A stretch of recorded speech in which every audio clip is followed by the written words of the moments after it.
I'm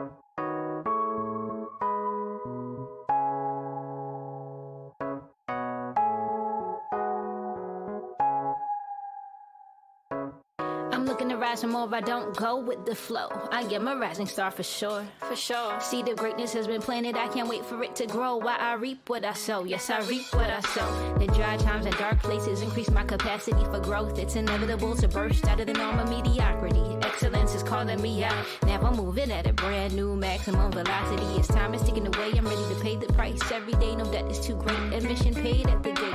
A fresh start, a new beginning for a heart that's willing. Just keep the record spinning, this the soundtrack of true living. Purpose driven, breaking through the ceiling. Unpin the old underpinnings, freshly made bed with new linen. Lights on, never dimming. Back to the original imprinting. Ancient pathos turning back from my destiny. I'm hot but still chilling. I'm firm but still forgiving. I'm getting but still giving. You gotta chill. I'm hot but still chilling. I'm firm but still forgiving. I'm getting but still giving. You gotta chill, chill. You gotta chill, chill. You gotta chill, chill. You gotta chill. Good afternoon. Thank you very much for joining our creative discussion from Midwest City to Chinatowns and Broadway, the Kim Loo Sisters. My name is Eric Hong, and I'm the Executive Director of the Music of Asian America Research Center, or MARC. Joining me today is Leslie Lee. Leslie is a renowned writer, the author of 4 books, 2 of which have been translated into 5 languages. More importantly for this discussion, she is the producer and director of a forthcoming feature-length documentary on the Kim Loo Sisters. She is also the daughter of Janae, the third born of the Kim Loo Sisters. Before we begin, I want to thank the 2 organizations that are co-sponsoring this session with MARC. First, the 1882 Foundation is a Washington, D.C.-based organization that preserves and interprets the history of people of Chinese descent in North America through programming, teacher education, conferences, historic preservation, and community building. The foundation's executive director, Ted Gong, was the person who introduced me to Leslie and suggested that we do this panel together. I also want to acknowledge that today's talk is a part of their monthly Talk Story series.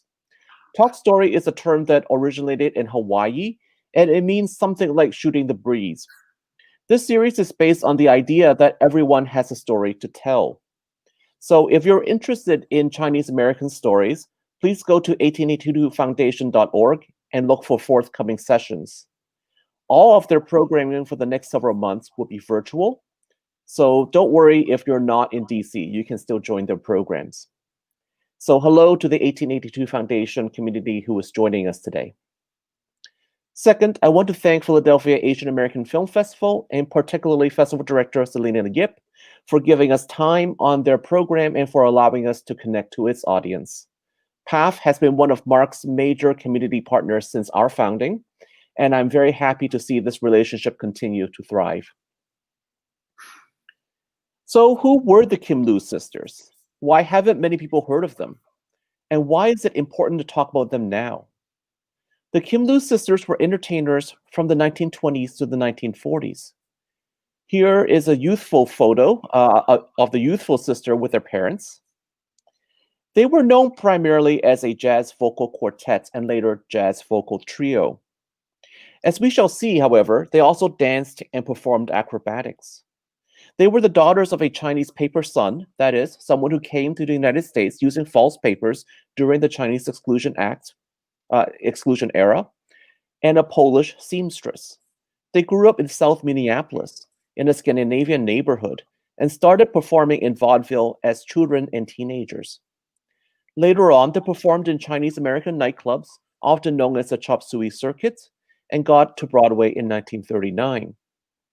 During World War II, they performed on USO tours and made a Hollywood feature film and 2 Soundies, both of which you will see later in this presentation. Given their illustrious achievements, why have so few people heard their stories? One key reason is that the process of history writing is most often the process of what novelist Sarah Schulman calls the gentrification of the mind. As historians, and most historians share relatively privileged positions, as historians make generalizations. They often wipe out subcultural existences, take away the agencies of people who are not quote unquote representative of the times and movements they discuss, and create narratives that are ultimately less diverse and interesting than what actually happened. What Leslie has done through her research is to reclaim her family's and more generally subcultural American history and to tell it from both personal and Asian American perspectives. So, why is this story important now? For me, the lives of the Kim Loo sisters opened up our understanding of the United States during the first half of the 20th century and reveal how our current pressing issues and controversies often have roots that are at least a century old. As Leslie tells the story, you will recognize how our country has changed in the past 100 years, but perhaps more importantly, how we have not changed in the past 100 years. In my introduction, I will focus on two ways that this story might open up our perceptions of what the US was like a century ago. First, the Kim Loo sisters complicates the dominant narrative about Chinese America of this period. When we think of the Chinese Exclusion Act, we often picture bachelor ethnic enclaves called Chinatowns. On screen, you can see San Francisco and New York Chinatown in the late 19th century and early 20th century. While Chinatowns were the center of life for the majority of Chinese Americans in the early 20th century, we must also recognize the people who operated Chinese restaurants, laundries, and grocery stores throughout the country. Historians and filmmakers have only started to focus on these groups in the past 2 decades. And for those who want to learn about Chinese grocers in the Mississippi Delta in the 1920s and 1930s, I highly recommend this festival's centerpiece documentary, Far East, Deep South. Just how many Chinese people are there? Well, in 1899 Houston City Directory, there were 48 restaurants listed. Amazingly, 9 of these 48 restaurants served Chinese food. On screen, you can see on the left the Peking Noodle Parlor established in Butte, Montana in 1911. And on the right is a photo of the menu of the Peking restaurant in Bangor, Maine during the 1920s. In 1919, Nanking Cafe opened in a humongous space in Minneapolis. And for 2 decades, the father of the Kim Loo sisters, Louis Shear Gim, worked there. On screen, you can see a paper placemat that gives you some idea of the immensity of this restaurant. Many Chinese people who lived outside Chinatowns, including Shear Gim, married people from other heritages and formed multiracial families. So learning more about the Kim Loo sisters and families like theirs will also help us better understand the long history of mixed Chinese, mixed Asian families in the United States and develop a fuller picture of Chinese American experiences during the early 20th century. Second, Asians have a much longer history in mainstream American entertainment than many realize. On this and the next screen, you will see photos of 5 acts we need to incorporate into our textbooks and lessons on American popular culture. On the left, you see Larry and Trudy Long. They were headliners on the Chop Suey circuit, but they also sang, danced, and performed comedy on vaudeville and USO tours, and even on the Ed Sullivan Show. Larry Long was also cast in the stage version of Flower Drum Song. On the right, you see Kudip Ray Singh, a crooner who used his appearance on Groucho Marx's game show You Bet Your Life to grab national attention. This landed him numerous concerts and TV gigs and a contract with RCA Victor. However, visa problems ultimately forced him to leave the country. On the left here, you see Willie Mae Wong, a saxophonist and member of the International Sweethearts of Rhythm, the first integrated all-women's big band in the United States. And in the middle, you see the Kim sisters, not to be confused with the Kim Loo sisters, here performing with Dean Martin. They began their careers performing for American troops in Korea, and then came to perform in Las Vegas in 1959. Their cover of the Coasters' Charlie Brown reached number 7 on the Billboard Singles Chart in 1962. And on the right, we see Luis Bermeo. Discovered while fooling around on the piano at a Dutch pavilion at the Pan Pacific International Exposition in San Francisco in 1915. This Tin Pan Alley / ragtime player performed on the Orpheum circuit. This is a circuit of movie theaters, and became a member of the Avenue's Celestials, a trio that performed quote unquote Oriental syncopation in Chinese costumes. He returned to the Philippines in 1921 and established himself there as the king of jazz. I could go on and talk about other early Asian American popular musicians, but I recognize that our main purpose today is to learn about the Kim Loo sisters. So let me turn things over to Leslie. So can you please tell me when you discovered that your mother had a big career in show business? It was probably when I started the film around 2007. I knew that they were in show business, but I had no idea that they were the first Asian American act to star in Broadway musical revues. When we were children, we would see my mother and her sisters tap dancing when they were at Thanksgiving, when they were basting the turkey ham, the Thanksgiving turkey, or Easter time when they were basting the Easter ham, and they would break out into 4-part harmony. So we knew, we would ask, and they said, oh yes, we were on stage, we sang together. But I really didn't know what that meant until I started doing much greater research into their story. I had written already 2 books about the paternal and political side of my family, and I think I was feeling a little bit guilty about not doing something similar for the maternal and performing arts side of the family. Mm-hmm. However, I didn't know what their career really was like, and that they appeared on Broadway. I did not know that they appeared in Soundies. I did not know that they made a Hollywood film. It was only when I started interviewing them and videotaping them to find out, is there a story here? I had meant actually to write a book about them. But as I started speaking and as I began unearthing their memorabilia, the 16 millimeter films that they had taken, the songs that they had recorded on tape decks, their clothes in their closets, their photo albums. I was shown the programs from their different theater revues. Then I realized that there really was a story here, and that the story had to be told in a film besides the book, but it had to be told as a film, something with their songs, something with their movies, and something with them speaking for themselves instead of just printed words on a page. So it took a while. It built up fairly slowly until I really got all 4 of them together, interviewed them singly and also collectively, and then realized there was a story here. And they were in their late 80s and early 90s, and I knew I had to do it before they would not be able to tell their stories as succinctly and interestingly as they did. Mm-hmm. Great, thank you. What was your initial reaction to realizing that they had this huge career?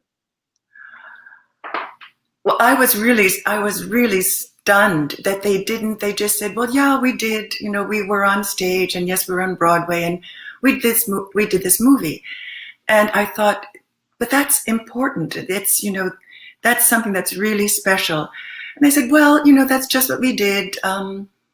That was the first maybe quarter of our lives, and we did it because we had to stay alive, and Mama wanted us to do it.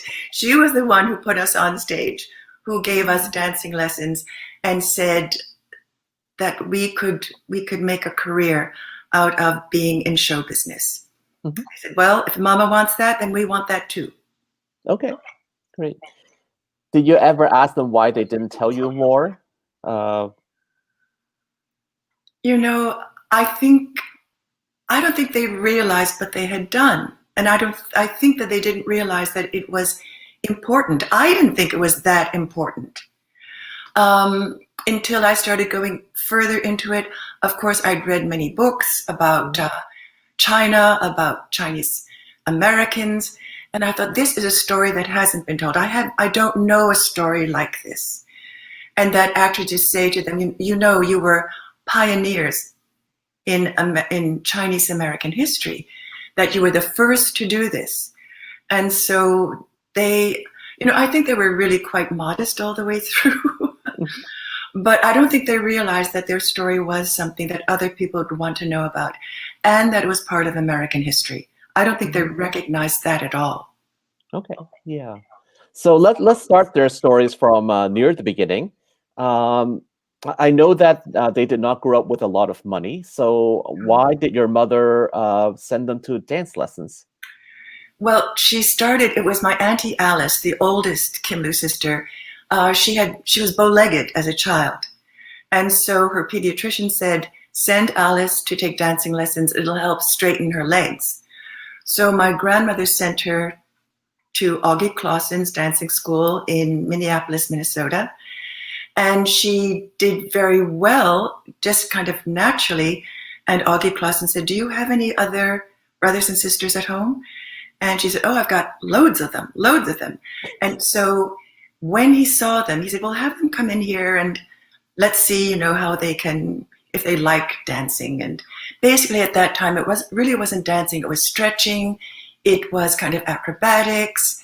But when he saw them, he said, look, I will take all four of you and for the price of one. So that, and he realized they were really, really good publicity for his school, because there were at that time kiddie revues all over the country.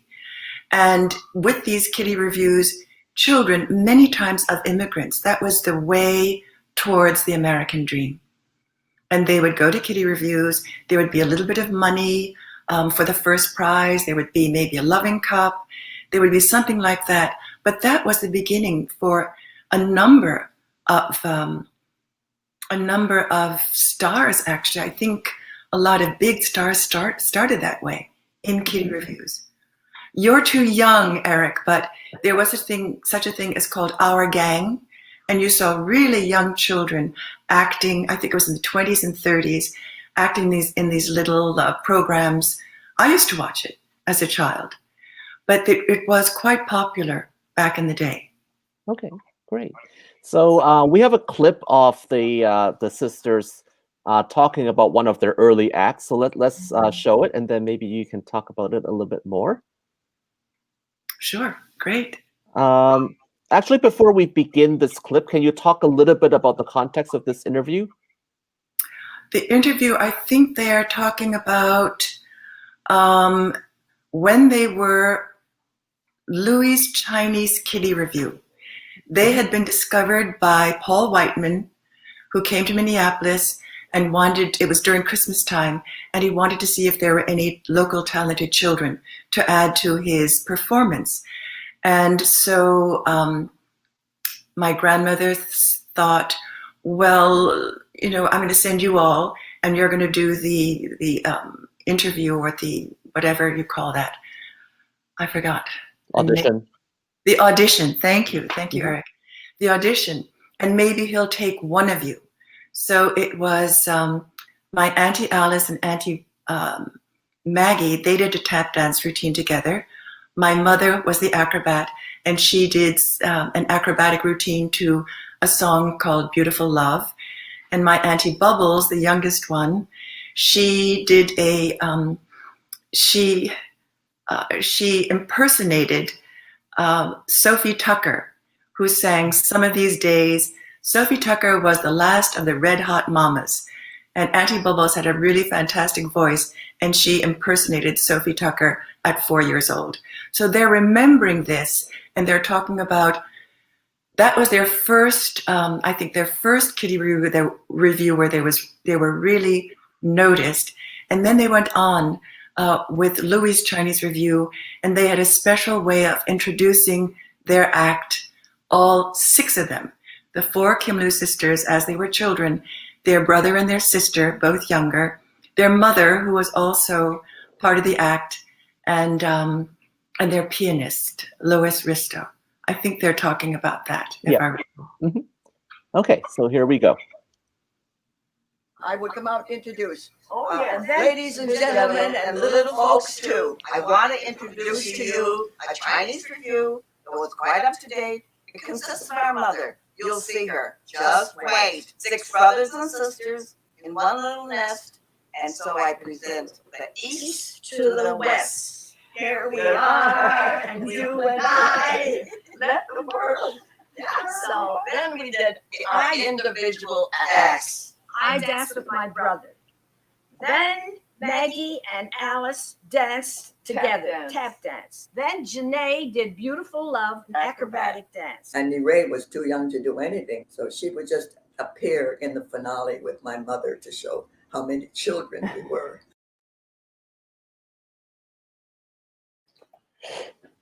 So yeah, do you know how long they had this act?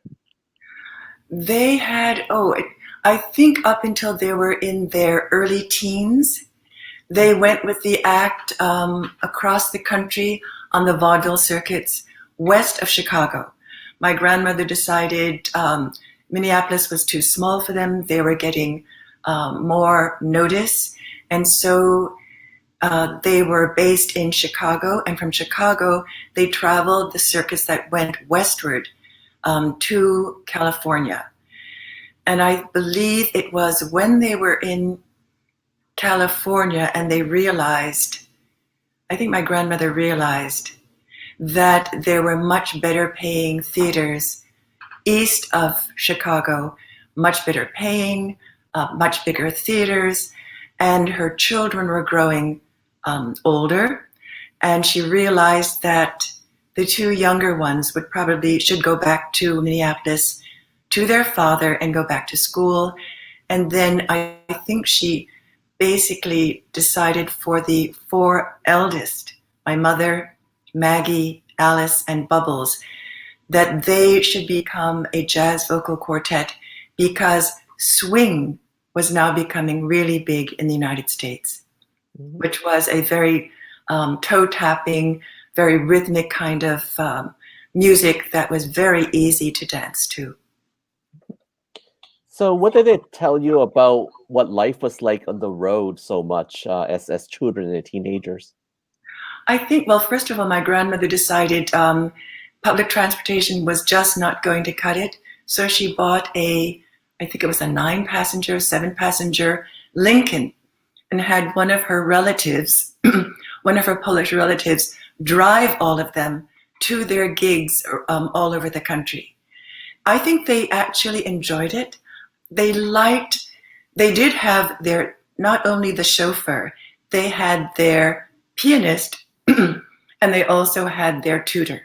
So the state of Minnesota made sure that they would keep up with their studies while they were touring and while they were performing.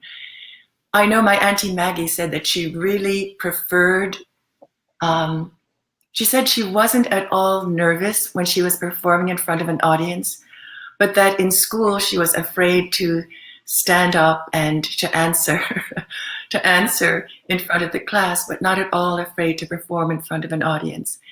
I think they liked it to an extent. It wasn't, there were times when they didn't. It was not easy, of course, traveling, having to study, and then giving your performance between movie screenings. There were, I think, 5 or 6 shows a day, and then they would have to study in between. But they were very disciplined. Their mother was with them all the time. And I think they kind of took it for granted. Well, that was life. It was not the life that their friends in school had. But they learned a lot, I think, on the road. Of course, they went south. They went down south. And I think that is the first that they realized what racism was, because they had to walk the racial tightrope between white and black being neither. And but that was the first that they realized that there were hotels, restaurants, even drinking fountains that were labeled, one or the other. They were not allowed to stay in better hotels. That I know, they told me. Mm-hmm. So I think as long as so much of it is that they were together and they were so very close, and their mother was there. I think that was a joy for them. Mm-hmm. Great. So around the start of their careers in the 20s and then into the early 30s, especially, there emerged the Chop Suey circuit, right? Yeah. So this is the circuit of Chinese American nightclubs, and they existed in various Chinatowns. And how did they initially get connected to this circuit? They had an agent, and my grandmother became their manager, dressmaker, costume designer, chaperone. She did everything. But they did have an agent, and I suppose that he found their gigs for them. Okay, great. And what was their first initial reaction to performing with Chinese people? Do you know? I think that a lot of the people they performed with were Chinese from China, and they would perform as acrobats, as jugglers. I mean, what you've always seen in Chinese movies. And when many Chinese came here, that was the kind of performance they did. But the Kim Loo Sisters, they sang American jazz. And so that was different, but they did perform with Wing and Toy. I don't know if you know the dance team. They were called the Chinese Fred Astaire and Ginger Rogers.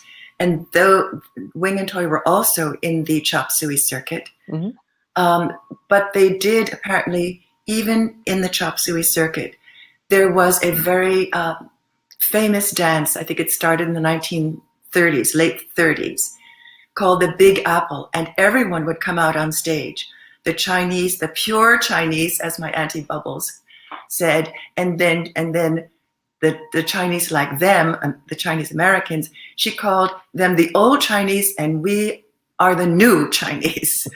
And they would all come out on stage and perform the Big Apple, which was a dance that it's with certain gestures like truckin' and peckin', and it's big in swing. You'll see some of those moves still in swing dancing, which is has gained popularity recently all over the world. Right. It came from African American traditions, and then sort of came much more mainstream. We have a clip of them talking about performing on the Chop Suey circuit, so let's play that. Let's do. We worked though with a lot of revues on that were Chinese, San Francisco Follies. There weren't many such revues, but those that there were starred the Kim Loo Sisters. We were singing American songs and all, but then the Chinese act was there too. The acrobats, all of them in Chinese costumes and authentic Chinese gymnastics. But we didn't do that. We were singing American songs. We ended the whole show. Everybody had to come on in the finale. And all of us, we all did this American thing called the Big Apple. Said you sent me some posters as well. Can you talk about these posters? Well, those were from newspapers, advertisements for the Chinese Follies, for example. That is my mother showing a bit of leg for the newspaper clipping, and there were not that many, from what I understand. Chinese Follies, I think China on Parade. Here, two more. And Oriental Theater. You'll see there, Wing and Toy on the right, the dance team. They were fabulous dancers. She would tap dance in toe shoes. I don't know if you've ever seen that, but she would tap dance in toe shoes with taps on the toes. And they were very svelte. They were a great dance team. And then for the other Bamboo Gardens, I think we found out that that was in Washington, D.C. They performed in Young China on Parade. There were a couple more. I think a little bit later. I forget the names. Okay. But that's what I recall. Yeah. Do you know where the Oriental Theater is and the Chinese Follies? I don't. Okay. I don't. Let's see, Oriental Theater. It doesn't say. Yeah. Okay.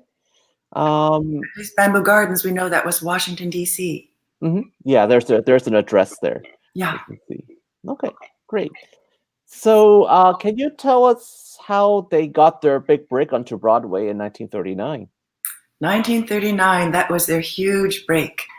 Their agent, I think, sent their pictures to George White, who was doing his final George White Scandals of 1939. And they didn't even have to go and audition. He saw their photographs and he said, we're going to take them, we're going to build them as two sets of twins, too short and too tall. So they appeared, that was huge for them. They appeared in George White's Scandals of 1939, along with the Three Stooges, Ben Blue, Ann Miller. And that was huge for them because their dance with Ann Miller was the showstopper. It brought the house down. It was called the Mexiconga, and it meant that the last of the George White Scandals was would stay on Broadway for months and would tour the country. I think a year and a half. I'm not quite sure. But then, of course, the Kim Loo Sisters went with them, and that was the beginning of their big break as far as getting other Broadway musical reviews and then onto the Hollywood screen. Great. So we have a clip of them talk about the Mexiconga. So let's watch that. She saw us with our knitting boxes, and she said, "Kids," she says, "turn these over." And she said, "I have an idea." She said, "Like tom-toms." She says, "Make a sound." We're not drummers, You know, and so drummers. so we said, "Okay." Pound And out a she rhythm. says, "Go da da da da," and so we da da da da, and so then she She go answered da da it. da da with her feet. And she says, "Hey, that's good." And then so she says, "I try another one, you know." And so it was, mine was da da da da da da da. I remember that. Do you remember your rhythm? Yeah, dee-dee-da, bum. And then she And she would do it. dee-dee-da, And I remember mine, bum, bum, and she would do the same thing. You don't remember yours? Oh, you're on the X. I remember mine. We tried it a few times, and she said, "Oh, I'm happy about this." She says, "Let's show it to Mr. White." Let's get So- audition it. Huh? Audition it. for it, yes. You know, so he said, "We have something we'd like to show you." And she said, I feel it's something that I want to do." She showed it to him. It's good. Keep it up. He said, "We'll see. We'll add it to the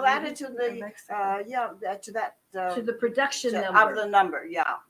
And that was the number that made the show when we hit Broadway. Opening night, we come on first, the four of us. Yeah, that's right. Curtain opens. We Just did a it in little one. bit, just a little Yeah, bit. just a the little. We curtains. open in one. Curtain. We each slip out, two on each side, and we sit there with our drums, and then all of a sudden, Annie comes and she comes out, and then we start, doing whatever, and she's doing it and everything else. No orchestra, just the drums and Annie and us. And then after several of those things, then all of a sudden the orchestra comes. Sent me a couple clippings. This act was clearly so popular that it inspired parodies and cartoons. Oops, sorry. Our, knitting boxes, and she said, Right, so it's so popular that it inspired parodies. Do you want to talk about this one? This, I think, well, they're the Kim Loo Sisters on the right, Ella Logan, who was singing the Mexiconga, and she was supposed to be the star of the show. But Ann Miller, at 15, when she had the Kimmies play on their bongo drums, or what do you call those on their drums, she started, then she would tap dance to the rhythms that they pounded out.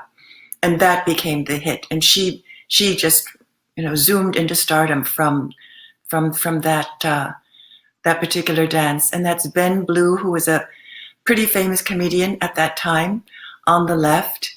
That cartoon appeared in a newspaper. I'm not sure what newspaper it appeared in, but there was another one that appeared in the New York Herald Tribune on the cover. Yes, there it is. The front page, because that Mexiconga and George White Scandals of 1939, it made a splash. So yes.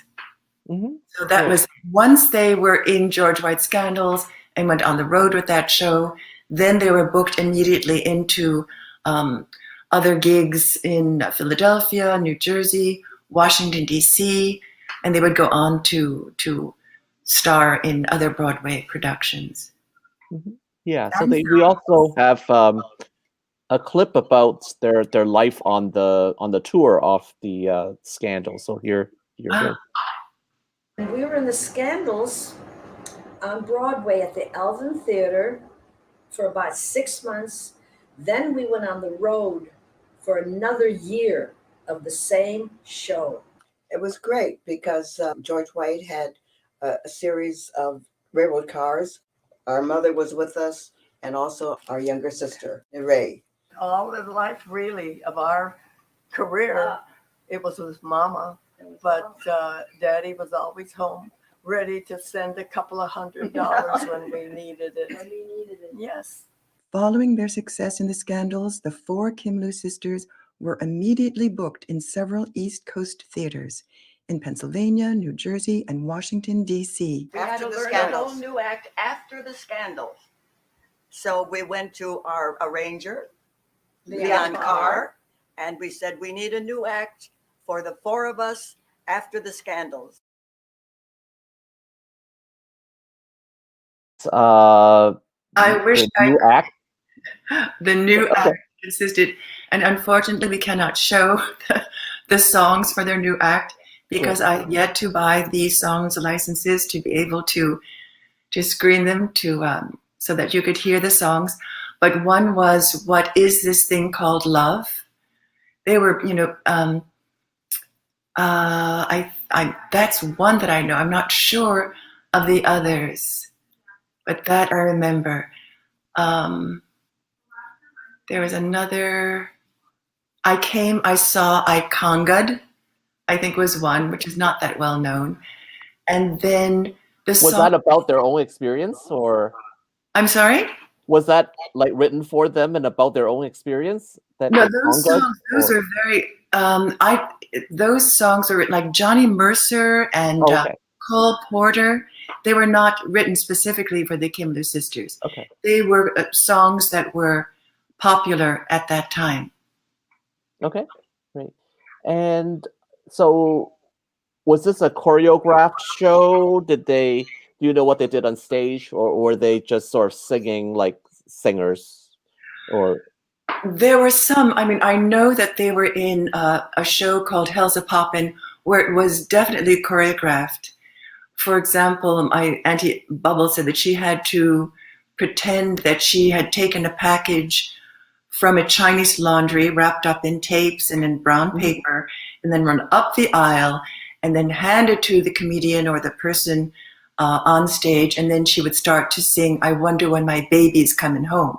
So a lot of things were choreographed for the performance, the story of the performance.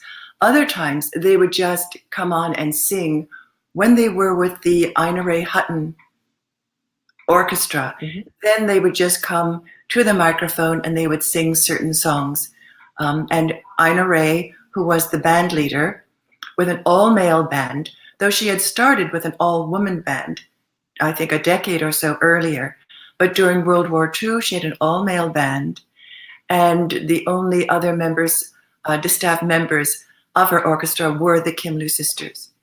And not only were they wonderful singers, but she also realized that they were very good because they were a gigantic contrast between Ina Ray and the Kim Loo Sisters. It was huge. She was blonde and voluptuous and very sophisticated, and they were just the opposite. So it was a good mix. Okay, great. Yeah, so we do have a clip of them talking about Hellzapoppin. So let's look at that. Okay. We were in the Scandals on Broadway at the Alvin Theater for about 6 months. Then we went on the road.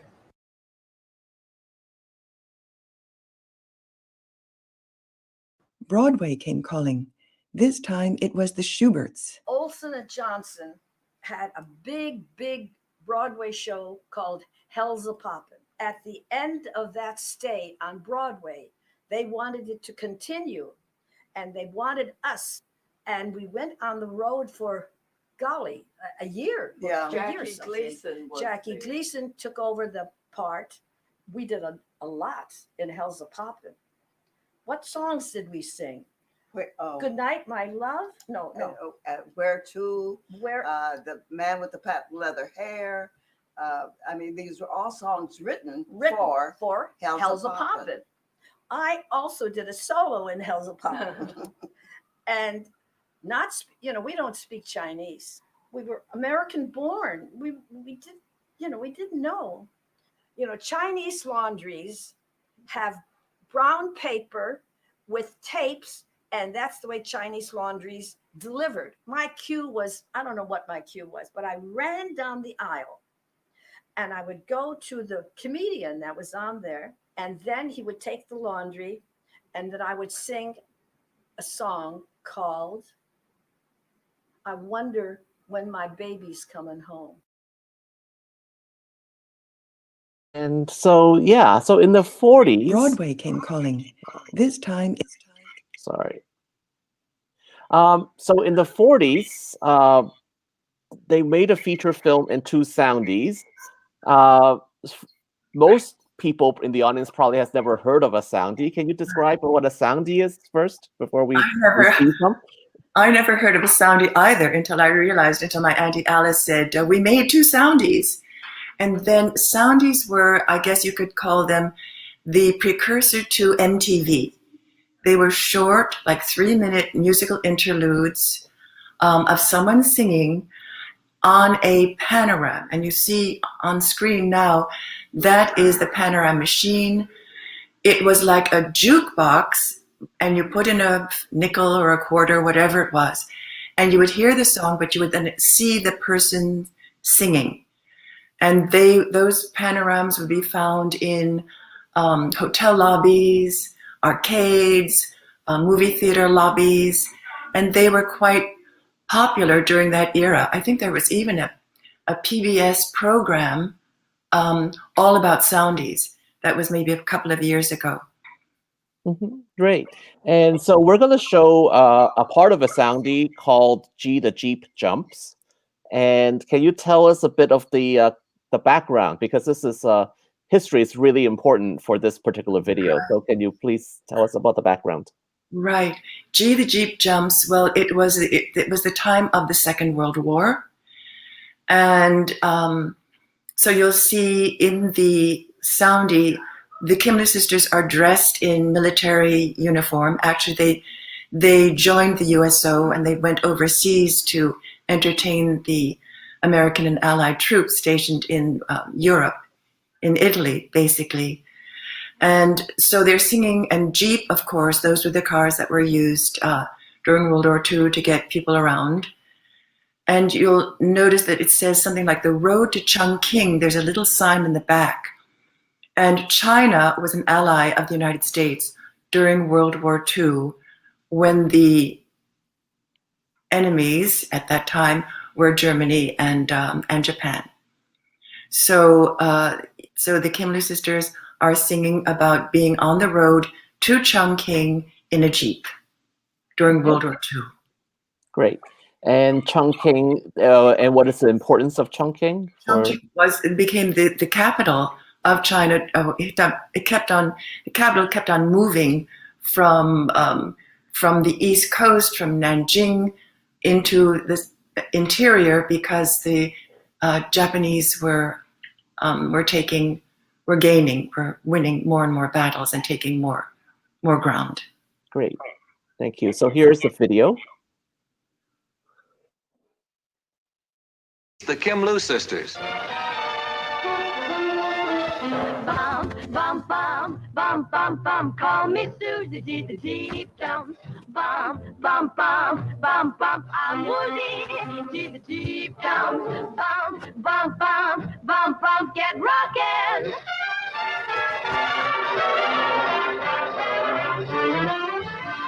See the deep jumps, brother, get a good grip on your teeth. In his witchy hair, this old jitterbug is got a beat, and it's solid gas. Bum, bum, bum, bum, bum, bum, call the Luigi the deep jumps. Bum, bum, bum, bum, bum, it's screwy. See the Jeep. See the Jeep. Jeep. The Jeep's got peeps.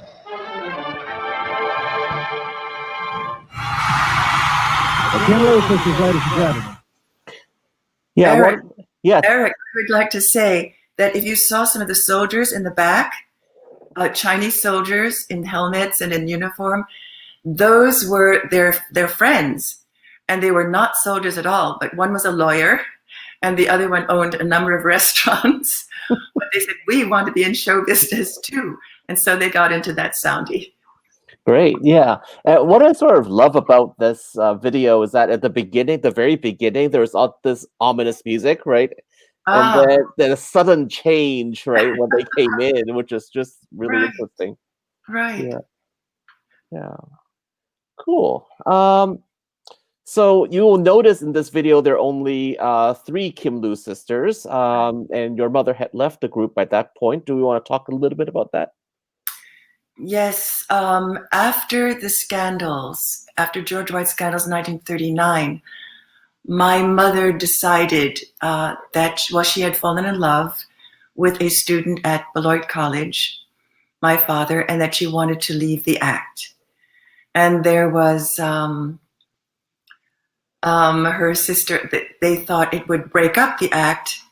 My grandmother, their mother, thought, she was not all for the marriage because she thought it would break up the act, but it didn't. And the 3 Kim Loo sisters went on without my mother. My mother married my father, Li Yolin, who was Chinese like her father. And she then, because of that, and because his father was was running for the vice presidency of China, he and my mother, and I was born at that time, and my older sister, we went to China right after the end of World War II, and right when there was the civil war between the communists and the nationalists in China. So that's where my mother, it's funny, I thought it's funny that my mother went back to her father's homeland, and then her sisters went back to Europe to join the USA when they were in the USA, to go back to the continent where their mother had come from. And I thought that was interesting. That was interesting for me, that the difference of the 2 continents and their shared heritage sort of came out in different ways. I thought that was interesting. Yeah, and did their parents ever go back to China or Europe? No. Actually, my grandfather, my maternal grandfather, never left the United States. He was a paper son, and he realized that he would have to keep a low profile because he was terrified of being deported. If he left the country, he very well could be deported. Right. And in fact, for for his daughters, anytime they left the country, they were on a certain, I think it was called the NARA exclusion files. They had files kept on them. And every time they left the country, for example, when they went to Canada to perform, they were tracked. They were kept track of. And I think my mother had thought of going to China in 1941. They didn't go. My father and my mother did not go at that time. But I found a piece of paper, a document that gave her permission as a Chinese American, that allowed her to go to China. It was part of the Immigration and Naturalization Service, the NARA exclusion files. Mm-hmm. Yeah, files were kept on all of them. Yeah. Okay, great. And okay, so we've talked about their achievements so far. However, their story wouldn't be complete also without talking about some of the racism that they faced, right? Mm. And you have already talked about one, going to the South. We have some clips of them talking about some of their experiences of racism. So let's play them, and then we can talk about them a bit more. The Kim Loo Sisters. Sorry.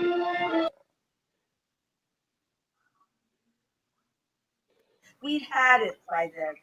We worked Sorry. all our life. We had worked.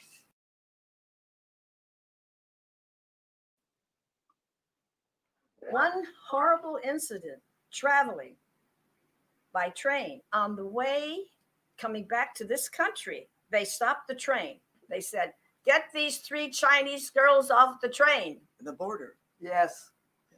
The conductor. The border of Canada and the United border of the United States. We said, "We're American citizens. What are you doing?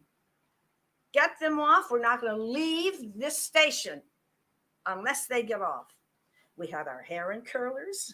We were in our bedclothes. We were in berths and everything. And they waited for us to get ready to get off the train, sat us at the train station.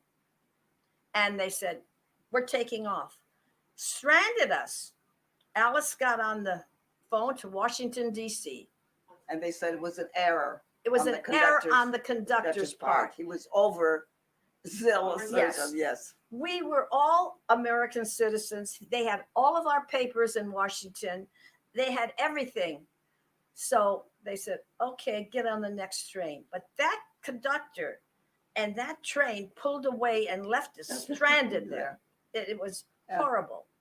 Unbelievable. If that isn't discrimination, I don't know what is. I think it was horrible.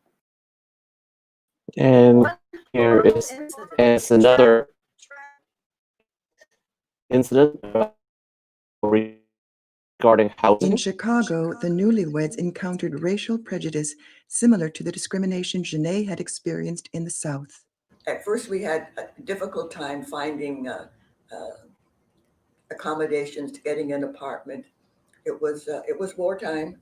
People were hesitant to rent to people who looked foreign. They would ask our nationality, and then they say they didn't have room. Through the university, we got student apartments, and it happened to be right across the street from the 1 block square, huge stone building. We didn't know it at the time, but they were breaking the atom. Okay, and here's one In Chicago,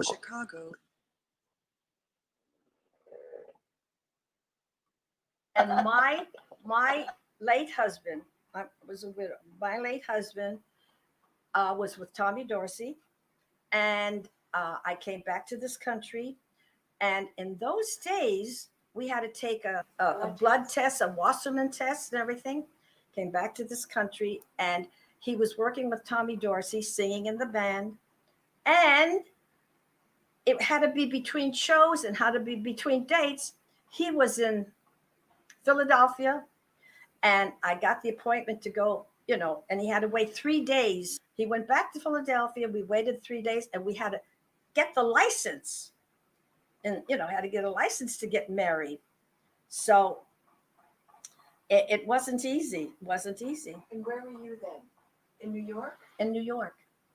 We came back to this country and we were in New York. But didn't you try elsewhere? Oh, In California. yes. She could not get married in California Yeah. because of the Chinese Exclusion Act. Exclusion Act. To be precise, the Chinese Exclusion Act paved the way for other anti-Chinese laws, including miscegenation laws, which prevented Bubbles from marrying her fiancé, Stuart Foster, in California, where he was working at the time. It was terrible. You get there and you think, okay, we're going to get married. Don't worry. And California had this law. New York State was different, and they allowed it. And we got married. Ironically, California was the first state in the nation to repeal laws barring interracial marriage in 1948. Do you have any thoughts or comments you want to say about these incidents? Or Well, I certainly did not know about this before I started making the film. I think the comment that I had, or the thought when Auntie Bubble was speaking about how difficult it was, the Wasserman test, and it was that she had blanked. I mean, she had put out of her mind, it was like denial that she had been prevented from marrying her fiancé in California. And I think, especially that era of my mother's era, even when there was discrimination, when they were thrown off the train and that, they kind of laughed. They laughed. I mean, you did not want to be reminded of the discrimination, of the denigration, of the insults. You just, at that time, you grinned and you bore it. You just tried not to pay that much attention, which is very unlike today. I think we're facing that a lot more head on. Mm-hmm. So that was what that interested me when she was speaking about not being able to get married in California, as did when my mother mentioned when they could not find housing in Chicago because she had married my father, who was Chinese, and of course this was during World War II, and that people didn't know which Asian was the bad one, which Asian was the good one. They really didn't care. But she started to say that people did not want to rent to people who were, and she wanted to say foreign. And then she said who looked foreign. So there were all these steps that I think you took, that you censored yourself, especially that generation. And growing up at a time when there was so much anti-Asian sentiment during World War II. Yeah, thank you so much. I don't want to end on such a dark note. But we haven't actually talked about your grandmother or their mother, and why she had this ambition to have her children to be involved in show business, and we should also talk about her own career. So, do you want to start by talking about why you think she had such an ambition to do this? I think my Polish grandmother, Nana, she was a peasant, as was my Chinese grandmother, and she was raised. They were farmers. And they lived on an estate of minor aristocracy. And her sisters were all seamstresses. They sewed and made the gowns for the aristocratic ladies. And her brothers were musicians and made the boots for the men, for the gentlemen of the estate. And yes, they were poor. They were, serfs, I guess you could say. And I believe that when my grandmother came to this country, and she was, I think, 12 years old, that she already had the background of not being able to, of seeing these gowns that her sisters made, of seeing the boots that her brothers made, of seeing, and her brothers were musicians. They played at these balls for the aristocracy. And I always think of my grandmother peeking through a door and seeing this ball, those gorgeous costumes that her sisters made, her brothers playing music for these ladies and gentlemen dancing, and thinking that's what she's going to get for her children when she grows up. I think that because she knew music from her brothers, and she knew dressmaking from her sisters.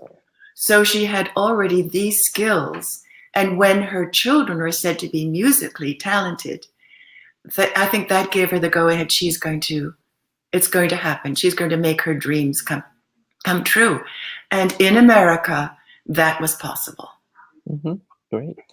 And so you have sent me photos of two of the piece of clothing that she has made, and here's a cheongsam. Do you want to talk about this? Yeah, actually, I wish I had the clothes that my grandmother made for her children, for her daughters. I don't have any of them. I asked my mother. She said, "Oh my goodness, we were traveling so much, we just couldn't. We couldn't keep everything, especially after they had left show business. But this cheongsam and the matching jacket is something that my grandmother made for my mother after my mother left the Kim Loo Sisters, left the act. But my grandmother made all their clothes except for the clothes that were in George White's scandals. Those were made by Charles Lemaire, who was an Academy Award-winning costume designer. But my grandmother, she opened a shop. Well, first of all, this was only after she was the chaperone, dressmaker, costume designer, manager of the Kim Loo Sisters. She opened Kim Loo Creations in Hell's Kitchen, and she made gowns and costumes for people in show business, such as Hildegard, the singer, Barbara McNair, if there's anyone old enough to know who those people are. Barbara McNair, young up-and-coming singers and dancers would come to her and ask her to make their gowns, their costumes. Also, Dorothy Toy. Dorothy Toy actually lived across the street, and she had my grandmother make her gowns. And of course, as a dancer, everything had to be cut on the bias, because when you did your splits and when you did your kicks and when you moved, you had to make sure that your gown was not going to rip. So everything had to be on the bias. And of course, then my grandmother, she didn't do the beading, but there was a Puerto Rican lady who did the beading. I remember meeting her, and she did the beading on the gowns that my grandmother made. And I remember watching her try to run down these tiny, tiny seed pearls with a needle, and then get them onto the needle, down the thread, onto the fabric, and then make sure that it stayed in place. And those beads then would eventually make a beautiful rose or a beautiful chrysanthemum. And the handicrafts, no longer. It's rare. It's, that's couture, but my grandmother was doing it then. Yeah. Right. And here's the jacket. And the jacket, that's also for my mother. I remember my grandmother, we would go down to the fabric district in New York, in the West 30s and 40s, and choose fabric. And my grandmother would always ask for, she wanted the French and the Italian silks and French wools, and she would always feel the fabric between her fingers, and she could always tell if a fabric was good. You have to touch it, you have to feel it. And you always made bound buttonholes, and the inside of the lining would have to look as good as the outside. You should be able to wear your clothes inside out, and no one should be able to tell the difference. Mm-hmm. Yeah, she was very, she was couturière. Mm-hmm. Great. Is there something I haven't asked you that you want to talk about? I can't think of anything right now. Okay, great. Not to think of. And actually, I'm realizing, I hope that I've got enough juice in my computer to last. I got 25% left. Is that good enough? It should be. It should be. Okay. So we're going to take audience questions shortly, but let's watch the other Soundie. This is Take Me Out to the Ball Game. And in the meantime, you can watch the video and type in your questions, and we'll come back with some of your to answer some of your questions. We will.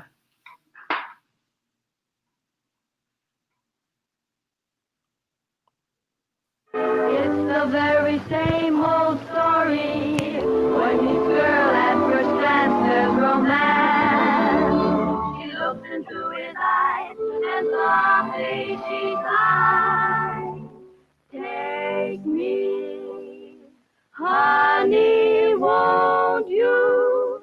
Take me out to the ball game. Take me out with the crowd. Buy me some peanuts and cracker jack. I don't care if I never get back. Let me root, root, root for the whole team. If they don't win, it's a shame. For it's 1, 2, 3 strikes, you're out at the Oval game. Take me out to the ball game. Take me out with the crowd. Buy me some peanuts and cracker jack. I don't care if I never get back. Let me root, root, root for the whole team. If they don't win, it's a shame. For it's 1, 2, 3 strikes, you're out at the Oval game.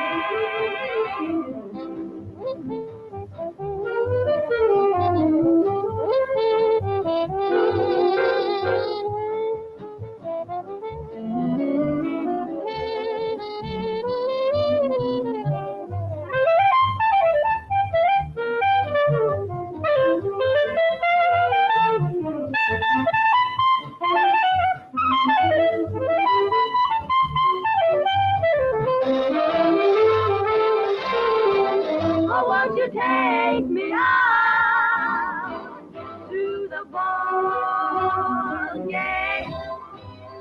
You don't have to buy me diamond rings or staples. I'll be satisfied as long as you are able to buy me some peanuts and cracker jack. I don't care if I never get back. Root, scream, yell for the whole team. If they don't win, it's a shame. For it's 1 strike, 2 strikes, 3 strikes, you're out at the Oval game.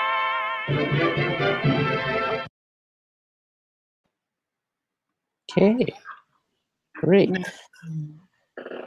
That's the note to end on, Eric. That's the note to end on. Great. Can you tell us a bit about the setting? Like, where were they? Like, is that a restaurant or is it a set? I think that was a set, but it's supposed to look like a nightclub. Mm-hmm. And the men, you saw the soldiers, you saw them in the their military garb. Those were the same fellows who were in Gee the Jeep Jumps, the lawyers and the restaurant owners who said we want to be, have a little shot at show business ourselves. So it was, I believe that was a set, yes. Okay, great. So let's take some questions. Thank you, Brett. So the first question from Lily Liu. Leslie, thank you. Great storytelling. Did the daughters leave a correspondence trail? Postcards to dad or younger siblings from cities they traveled to? Thank you. If they did, I thank you, Lily, and thank you for coming to this session of Path. I did not find any. I found there was one letter that I saw that my mother wrote to her sisters when she was in China, actually. And I do not have that letter. It was sent to me as an attachment, and I would have to find it. But as far as postcards, I think I saw one also. Their Christmas, they would have a Christmas card that they would send to their friends and family as the Kim Loo Sisters. But I have nothing else as far as their written correspondence, unfortunately. But I will, really kind of see if I can find anything going through the memorabilia. I was always looking basically for their programs, their theater reviews, photographs, things like that, more than their actual, letters or correspondence among each other. Mm-hmm.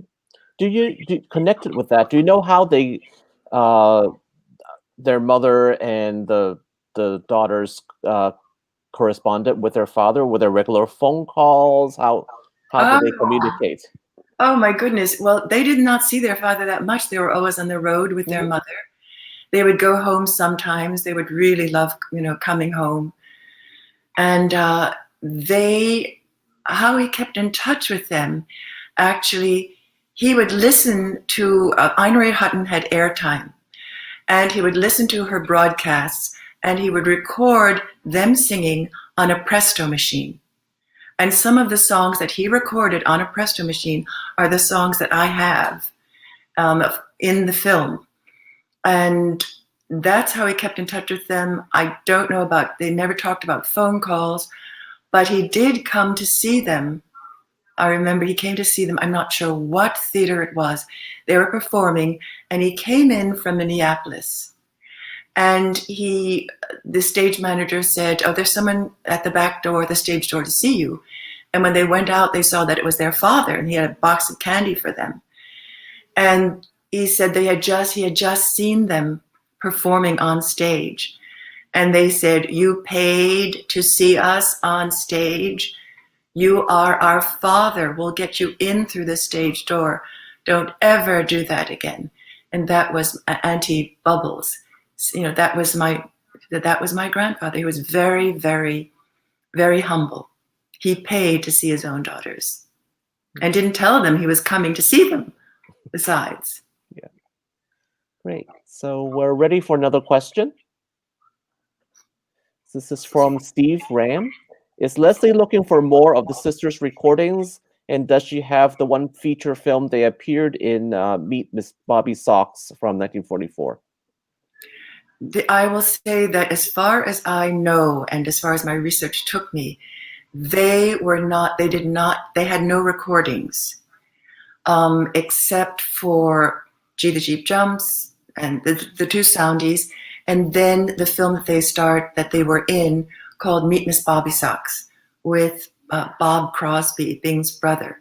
And yes, I've seen the film, or I've seen their part of the film, where they sing Take It Easy, right. And as far as the other songs, they were asked by, I think it was the Bluebird label at that time, to cut a record. And it never happened. It was during World War II. There was something about, there was a ban, but I was told there was a ban only on musicians and not singers. But they would need musicians to be able to sing. They would need musicians as their accompaniment. So they never recorded. And then a musicologist said, because there is such a thing as cannibalism, I think was the term he used, because the Andrews sisters were singing at that time, and they were very popular. I think they were only second to Bing Crosby at the time as far as their recordings, that they would not, that recording the Kim Loo Sisters, who sounded like and were actually called the Chinese Andrews sisters, that might be cannibalism.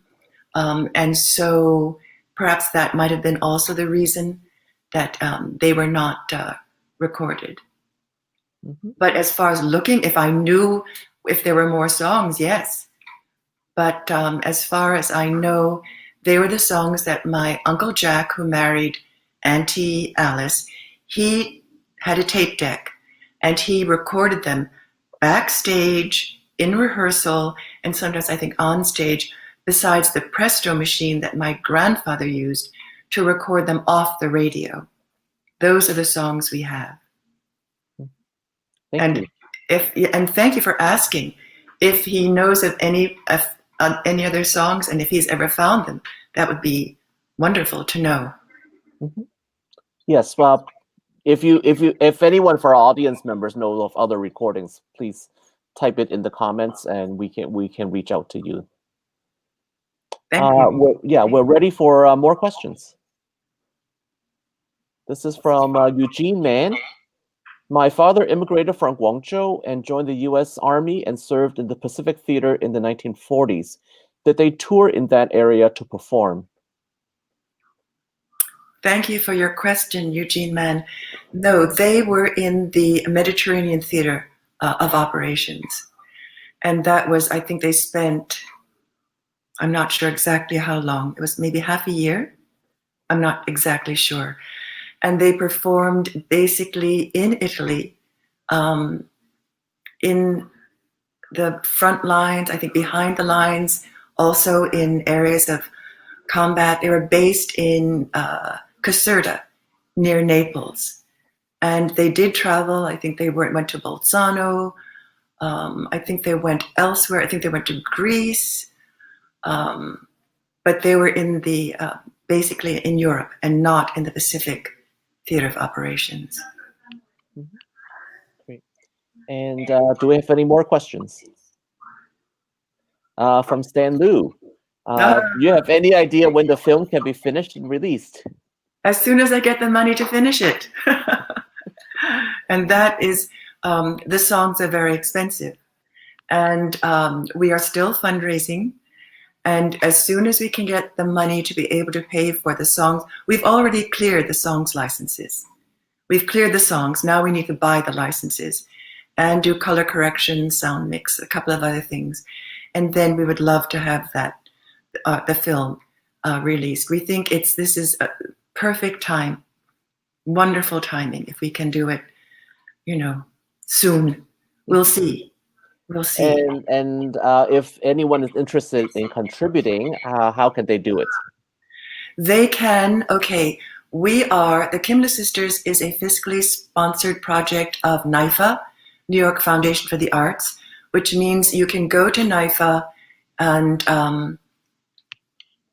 you can make a donation which is tax deductible to the full extent of the law towards the Kim Loo Sisters. There's also, we did do an Indiegogo campaign. The book, Just Us Girls, which is basically the full interviews of all four sisters, along with about 50 some photographs, color and black and white, that tells their story. I've been told by my agent who helped me publish the book, it is an ebook on Kindle. And all proceeds, not just profits, all proceeds from the sale of Just Us Girls will go towards finishing the Kim Loo Sisters documentary. Great. So those are two ways you can help. If we do anything else, if you can write, I'm hoping to do more talks, to do talks like this, and showing, certain clips. We cannot show everything, of course, and certainly not the songs. But if that will, to build a community around the Kim Loo Sisters so that eventually, when it is released, there will be an audience ready and waiting to see it. Mm-hmm. Can you tell us approximately how much you need to fundraise at this point? I would say about $100,000. Okay, great. So we're coming to the end of the end of this year. For anyone who runs a foundation and has any extra money, an extra $100,000 for certain corporations, that is peanuts. We would definitely welcome whatever donations you would anyone would like to make to us. It all adds up. Okay, great. So more questions. Brett, Okay. thank you. This is from Jeff Lee. Were the Kim Loo sisters ever represented by Bessie Lou? They were not. They were not. I don't recall that. Charlie Yates was one of their agents, and there was one other, and I forget his name. But no, Bessie Lou did not represent them. Okay. We have time for a couple more questions. I've got 12%, so I'm good before the screen turns black. Okay. So are there more questions? I think I see a couple more. Can Brett or Selena, can you put them up? Yeah, thank you. From Beatrice Jolie. I'm sorry if I'm mispronouncing your names. I saw a photograph of the Kim Loo sisters posted on the Palmer Hilton Hotel hallway in Chicago, along with many famous performers. Did they perform there? Because it's posted on that hotel, I think that there's a good chance they did. I'm not aware of it though, as far as having any documentation in my possession about that. But that is good to know. And it's still there today, the poster?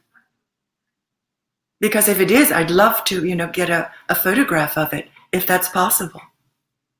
Yeah, so please, if you can please let us know on the chat, that would be great. Thank you. Are there more questions? This is from Emmy Dunn Bahurlet. Again, I'm sorry if I'm mispronouncing your names. Are any of the descendants in show business? I think the Kim Loo sisters told their children, don't go into show business. It's very different from when we were in show business. So, but one of my cousins,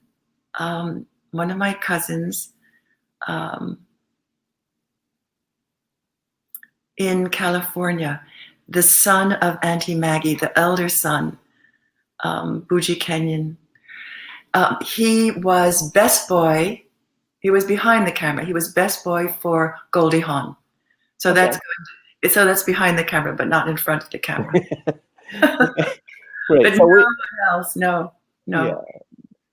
We have a couple answers to previous questions. So Beatrice said she saw the photo 2 years ago in Chicago. Okay. And Steve Ram says the Oriental Theater is in Chicago. Oh, okay. Great. Well, since they were based in Chicago for quite a while, they lived there. That it might very well be, but I was not aware. Thank you so much for letting me know. Thank you. Okay, so let's take one longer question or two shorter questions if we have them. Whichever you choose. Whichever you choose. Lily.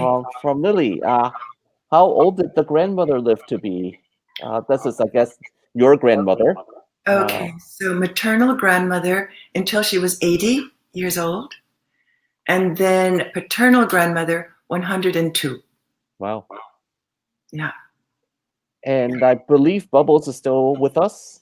Bubbles is still with us, yes. Great. She's in Colorado. Mm-hmm. Great. Okay, if there are any other short questions we can take.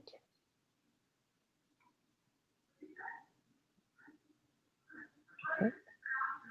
If not, okay. Thank you. Thank you so much for joining us, Leslie. Thank you so much for the invitation, PAF and 1882 Foundation. Thank you so much. This has been a pleasure for me. Yeah. So, yeah, thank you. And if you have any further questions, if you type into the YouTube or the Facebook videos, we can certainly respond later as well. So sounds good. Yeah. So if anyone's interested or have further questions, you can reach us that way. You can also reach me at info@asianamericanmusic.org. So yeah, thank you so much, and I hope you enjoyed this session. And we hope that you will come to more of the festival. There are lots of great films in the festival, lots of panels, and lots of Q&A sessions to go. So we hope to see you in the next 7 days. Thank you so much. Thank you, Eric. Thank you again. Thank you, everyone. Yep. Thank you, Selena and Brett. Yes, Thank you to all. Selena and Brett, who's working behind the scenes for us. Right. Thank you. Yeah, thank you. Okay, have a good day.